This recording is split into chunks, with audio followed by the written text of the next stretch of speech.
Hi friends, please subscribe to Amravati Media and press the bell icon for more latest updates. ఇలాగైతే జనసేనలో cadre లీడర్లు out. Janasena పార్టీలో కింది స్థాయి నేతలలో అసంతృప్తి ఉంది. కూటమి ప్రభుత్వం ఏర్పాటైన ఏడాది తరువాత క్రమంగా బయటపడుతోంది.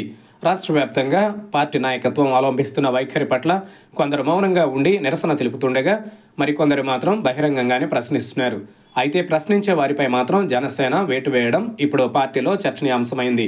ప్రశ్నించడానికే రాజకీయాల్లోకి వచ్చానని చెప్పిన పవన్ కళ్యాణ్ అధికారంలోకి వచ్చిన తరువాత ఆ పని మానేసి వాస్తవ విషయాలను ప్రశ్నించిన వారిపై చర్యలు తీసుకోవడం ఏంటన్న ప్రశ్న సహజంగానే తలెత్తుతోంది. కేవలం ఒక్క ప్రాంతంలోనే కాదు, రాష్ట్ర వ్యాప్తంగా జన సైనికులు, ఆ పార్టీ నేతలకు సంబంధించిన మనోవేదన ఇలాగే ఉంది. ఆ మధ్య నెల్లూరు జిల్లాకు సంబంధించిన జనసేన నేత ఒకరు తాము గత ఎన్నికలలో ఎంతో ఖర్చు చేసుకుని ఆర్థికంగా నష్టపోయామని, అప్పుల ఊబిలో కూరుకుపోయామని, తమకు పదవులు ఇవ్వకపోగా కనీసం కాంట్రాక్టు పనులు కూడా ఇవ్వలేదని ఆయన ఆవేదన చెందారు. ఇక తాజాగా తూర్పుగోదావరి జిల్లాకు చెందిన కొవ్వూరు నియోజకవర్గంలో జనసేన పార్టీకి అన్యాయం జరుగుతుందని Janasena party in-charge TV Rama Rao ఆధ్వర్యంలో రోడ్ కమ్ రైల్వే బ్రిడ్జ్ దగ్గర కొవ్వూరు నియోజకవర్గ జనసేన పార్టీ నాయకులు మరియు కార్యకర్తలు నిరసన వ్యక్తం చేయడం పార్టీలో కలకలం రేపింది. 14 సొసైటీలకు గాను 13 టీడీపీకి, 1 జనసేనకు కేటాయించారని, ఇది పొత్తు ధర్మమా అని కొవ్వూరు జనసేన పార్టీ నియోజకవర్గ ఇన్ఛార్జ్ టివి రామారావు ప్రశ్నించారు.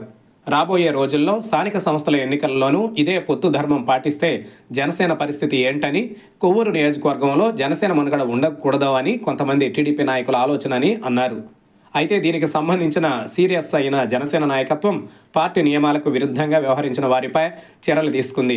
మాజీ ఎమ్మెల్యే టివి రామారావును కొవ్వూరు ఇన్ఛార్జ్ పదవి నుంచి తప్పించింది.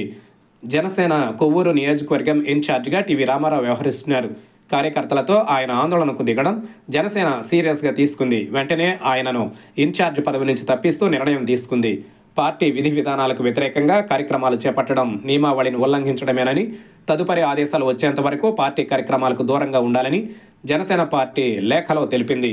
ఈ వేటు వేయడంతో పార్టీ నేతలు కాస్త ఆగడమైతే జరగొచ్చేమో కానీ కనీసం నేతల బాధలను పట్టించుకోకుండా వ్యవహరిస్తున్న నాయకత్వానికి మాత్రం సరైన సమయంలో హ్యాండ్ ఇవ్వడానికి కూడా నేతలు సిద్ధంగా ఉన్నారన్న వార్తలు వస్తున్నాయి. కేవలం పొత్తు ధర్మంలో భాగంగా రావాల్సిన వాటాను గురించి అడిగితే దానికి ఆగ్రహం ఎందుకని, కూటమిలో పొత్తు ధర్మాన్ని పాటించాల్సిన అవసరం ఎవరికైనా ఉంటుందని అంటున్నారు. ఎంతమందిపై ఇలా వేటు వేస్తారన్న ప్రశ్న కూడా తలెత్తుతోంది. గత ఎన్నికల సమయంలో అందరం సమిష్టిగా పనిచేస్తేనే 100% స్ట్రైక్ రేట్ వచ్చిందని గుర్తు చేసుకోవాలంటూ సోషల్ మీడియాలో కథనాలు వినిపిస్తున్నాయి. ఇప్పటికైనా పవన్ కళ్యాణ్ పొత్తు ధర్మాన్ని పాటించేలా టీడీపీపై ఒత్తిడి తెస్తారా లేదా అన్నది చూడాలి. లేకపోతే కేడర్తో పాటు లీడర్లు కూడా జెండాకు దూరమయ్యే అవకాశాలున్నాయన్న హెచ్చరికలు వినిపిస్తున్నాయి. వేటు వేయడం సొల్యూషన్ కాదని, అక్కడ సమస్యను పరిష్కరించే ప్రయత్నాన్ని పవన్ చేయాలని కోరుతున్నారు.